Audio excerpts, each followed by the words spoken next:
কালকের একটা ঘটনায় আমরা এবং আমাদের পুরো পাড়া শোকস্তব্ধ। বলবো সেই ঘটনাটা, তার সাথে আজকে আমার সিমেন্ট গ্লাস ট্যাঙ্কটা পরিষ্কার করব। আর একটা ইন্টারেস্টিং জিনিস আজকে করব, তোমরা দেখলে অবাক হবে। তো চলো আজকের ব্লগটা শুরু করা যাক। আজকে আমার সিমেন্ট গ্লাস ট্যাঙ্কের জল পাল্টাবো, কিছুটা জল ফেলে দেব। আমি তোমাদের এর আগের ব্লগে দিয়েছিলাম যে সিমেন্ট গ্লাস ট্যাঙ্কটা কী করে বানাতে হবে। আজকে তোমাদের বলবো জল পাল্টানোর যে নিয়মটা, মানে এই সিমেন্ট গ্লাস ট্যাঙ্কের জল পাল্টানো এত সহজ। ধরো তুমি একটা 4 ফুটের অ্যাকুরিয়ামের জল পাল্টাবে, তার থেকে বেশি সহজ হচ্ছে আমার এই সিমেন্ট গ্লাস ট্যাঙ্কের জল পাল্টানোটা। কিন্তু কেন বলছি, প্রথমে একটা জিনিস আমি ভয় পাচ্ছি, এই যে ছোটো ছোটো মিল্কিগুলো ঘুরছে, তো এগুলো না আবার ড্রেন থেকে বেরিয়ে যায়। চাপা দেওয়া আছে একটা টালি, ওই যে দেখতে পাচ্ছ সাদা মতন যে টালিটা, ওইটা চাপা দেওয়া আছে, বেরোবে না। কিন্তু ওই যে হালকা ফাঁকা মতন আছে, তো ওই ফাঁকাটা দিয়ে বেরিয়ে যাবে কিনা ওটাই হচ্ছে আমার ভয়ের ব্যাপার। এইবার বলি তোমাদের কি, এই যে দেখতে পাচ্ছ আলো জ্বলছে, আলোটা আমি এখন জ্বালাম, আলো জ্বলে না, আর পাম্প চলছে। আমি কি করি, এখান থেকে এই একখানা খুলে দিলাম, এই পাম্পটা খুলে দিলাম, হয়ে গেল। এইবার একটা কি কাজ আছে আমার, এই যে এই নবটাকে এই খুলে দিলাম, হয়ে গেল। এইবার এই পাইপ থেকে জল এই যে এখান থেকে বেরোতে থাকবে। এইবার আমার কাজ কি, কোনো কাজ নেই, জলটা যতটা ইচ্ছা হবে আমি নামাবো। তারপরে কি করব, কাঁচটাকে জাস্ট পরিষ্কার করে দেবো, আশপাশটা একটু ঘষে দেবো, দিয়ে আবার পাইপ লাগিয়ে দেবো, নিজের মতন জল ভরতে থাকবে, আবার ঢাকনা চাপা দিয়ে দেবো। ব্যাপারটা ভালো না? এটার জলও অনেক দিন বাদে পাল্টাচ্ছি, মোটামুটি অনেকটাই নামিয়ে দেবো আজকে, দেখা যাক। এতটা মতন নামিয়ে দেবো, সময় আছে, এটা জলটা ভরতে অনেক সময় লাগে, বেশি জল তো নষ্ট করে লাভ নেই, ওই জন্য অনেকদিন বাদে বাদে এটা পাল্টাই।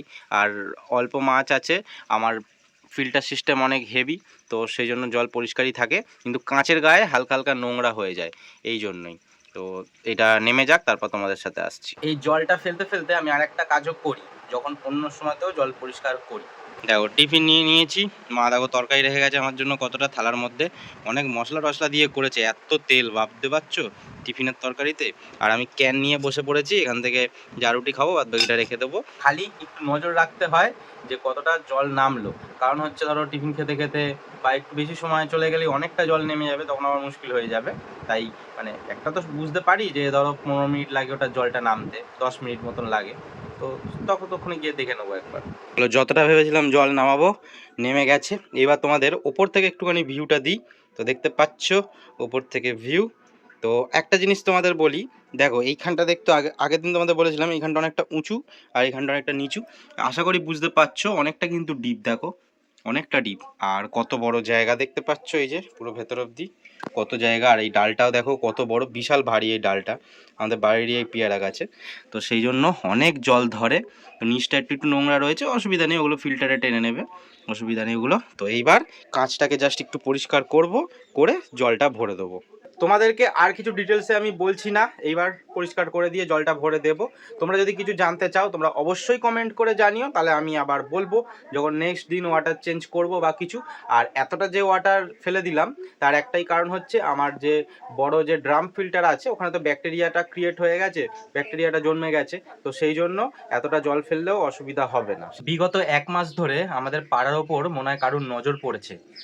কেন বলছি, তোমরা দেখেছিলে একটা ছেলে স্কুল থেকে এসে আমাদের ঘাটে জলে ডুবে গেল, তারপর আমাদের এক চেনা জেঠু সুসাইড করলো। কালকেও ঘটে গেছে এরকম একটা ঘটনা, আমার একটা ছোট ভাইয়ের মতন, আমার থেকে 1.5-2 বছরের মতন ছোট হবে, সে কালকে সুসাইড করেছে। কেন করেছে, কি বৃত্তান্ত সেটা আমি বলছি না, কেন বলছি তোমাদের সব কথা শেয়ার করি। এইবারে অনেক অনেক গল্প সেই ভাইটার সাথে রয়েছে। ছোটবেলায় আমার সাথে সাথে থাকতো, গঙ্গায় মাছ ধরা, ঠিক আছে। আমার মা যখন লাস্ট অপারেশনে ছিল তখন টোটো চালাতো ওই ভাইটা, প্রত্যেক দিন মাকে দিয়ে আসা। এবার দেখো একজনের প্রতি বলতে গেলে তো শেষ হয় না, একজন অনেকটা জায়গা জুড়ে থাকে, সেই ভাইটাও অনেকটা জায়গা জুড়ে ছিল, ছোটোবেলা থেকে একসাথে এদিক ওদিক যাওয়া সব কিছু। আমি তোমার ছবি দেখাচ্ছি না তাই সেই ভাইটার। তো কালকে এরকম ঘটনাটা হয়েছে রাত্রিবেলাতে, আজকে পোস্টমর্টম হবে, এখনও আমাদের পাড়াতে মানে আসেনি ভাইটাকে নিয়ে, তো আসবে মনে হচ্ছে বিকেল হয়ে যাবে। তো সেই জন্য মনটা ভীষণই খারাপ রয়েছে, কিন্তু কি আর করা যাবে, এগিয়ে চলতে হবে, যেমন যেমন কাজ সবটাই তো করতে হবে। ব্লগের শুরুতেই তোমাদের বলেছিলাম একটা ইন্টারেস্টিং জিনিস দেখাবো, তো ইন্টারেস্টিং জিনিসটা হচ্ছে ওই যে আলোটা দেখতে পাচ্ছ, মা আলোটা দেখাও, ওই আলোটাকে হচ্ছে পাল্টাবো, মানে ওটা হচ্ছে 9 ওয়াটের আলো, আমি এখন 12 ওয়াটের আলো লাগাবো। তো আগের দিন আলোটা কেটে গেছিল, আমি উঠোনে যে আলো লাগানো ছিল ওই আলোটা নিয়ে এসে এখানে লাগিয়েছিলাম, কারণ আলো কিনে নিয়ে আসা হয়নি, সন্ধে হয়ে যাবে তখন তো ঘর অন্ধকার থাকবে। তো সেই জন্য আজকে এটাকে আবার খুলে বাইরে দেবো, আর এইখানে 12 ওয়াটেরটা দেবো। কিন্তু এতটা উঁচুতে দেখো আমি হাত পাচ্ছি না, আর আমাদের ঘরাঞ্চিও নেই, তাহলে কি করে ওখানে উঠবো, তো সেটাই দেখাচ্ছি, সেটাই হচ্ছে ইন্টারেস্টিং। ব্যাস চিন্তা করো, এ তো আরেক দেখাচ্ছে।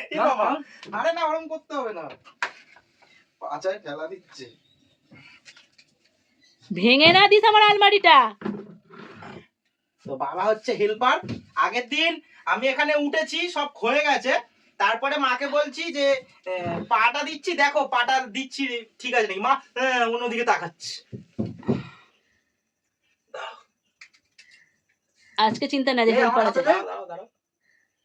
তোর বাবার টাকটা চকচক করছে রে। আরে নামানো যাবে না, তার নেই।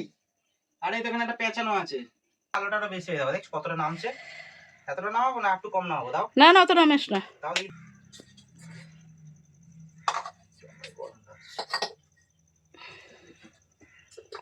বাবা এটা লাগাবি? হ্যাঁ, রিফ্লেক্টরটা লাগিয়ে দিই। এতটা নিচে দরকার নেই বলো না একটু উঁচু কর। দেখি জয়েন্ট নাকি রে? হ্যাঁ ফ্রিজি মনে হচ্ছে হিন্দি সিনেমার হিরো উপরে উঠেছে। উপরে আলোটাকে একটু নামিয়ে দিলাম, কারণ হচ্ছে ওপরে আলো তো দরকার নেই, আর এইটা কিনেছিলাম আমার তোকে আলোয় আর দেখা যাচ্ছে না, অ্যাকোরিয়ামের জন্য। হ্যাঁ, তোকে আলোয় আর দেখা যাচ্ছে না, অ্যাকোরিয়ামের জন্য কিনেছিলাম।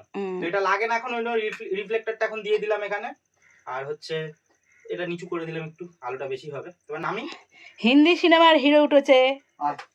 তোমার মানে এ করতে হবে না, যে আমাকে ধরতে হবে না, খালি বলবে যে পাটা দিচ্ছি। হ্যাঁ ঠিক আছে, আয় না তুই বাড়া, আমি ধরে আরেকটু নাবা, আরেকটু হ্যাঁ লেগেছে এইটা লেগেছে লেগেছে লেগেছে লেগেছে। বাড়া আরেকটু, বাহ। আরে অত ভয় পাচ্ছিস কেন বডি বিল্ডার? তুই ওইখানে না দিয়ে এইখানটা পাত দিয়ে দিবি। ফ্যান চালাও ফ্যান চালাও।